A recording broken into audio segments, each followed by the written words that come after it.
I want to know, do we reincarnate? And if so, what part of us is reincarnated? Because why don't we remember anything about previous lives?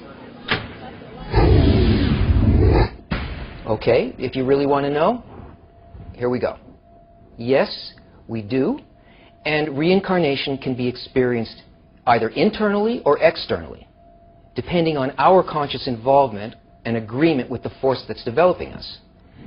Now, death was inserted into the system as a result of the breaking, the shattering of the first man, of the collective soul. And so each one of the parts of that soul is a so-called individual soul, and it consists of 613 desires to receive just for itself. And each one of these desires is influenced by a constant force of development that's working on it with the purpose of bringing it to its perfected state so that it's transformed into a desire to bestow. And this happens over and over again until all of them are corrected. So no matter how it may appear to us while we're undergoing this process, everything always progresses and it never falls back. All spiritual growth is cumulative. Now, on the internal, on the causal level, an incarnation begins with the appearance of a spiritual body, which is a desire, but in its uncorrected state. And first it feels pleasure by satisfying itself, and then inside of that satisfaction, it begins to sense that it's not just taking from nowhere, but that pleasure is being purposely given to it from a higher level. And now, since it feels that, it wants to reach that level of experience so that it can feel the pleasure of giving instead. But to do that, it has to stop receiving. It has to stop experiencing itself as a receiver. So it's given what's called a screen, an intention that allows it to do that. And this is really the beginning of new life on the inner level, rather than death.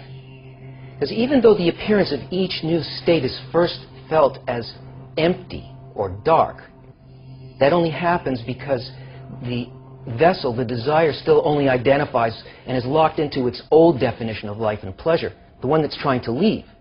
So even though what's coming is bigger and better, it's so opposite a perception that we don't feel like there's anything there.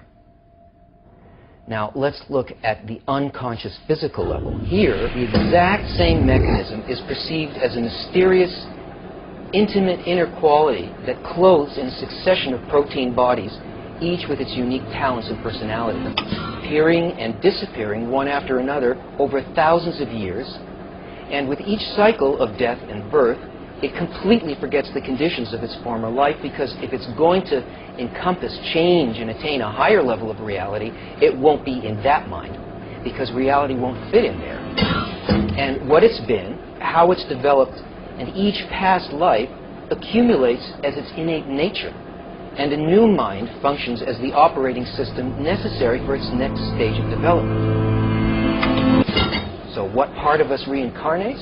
The individual soul, in the process of realizing its connection to the collective soul, is the basis of that inner part, the I. And the body exists in this world only to help it elevate and attain its true state. It's so insignificant in comparison to the soul that we can exchange organs and limbs with other species and continue to live, even without all of our body parts, because the body exists for the sake of the soul.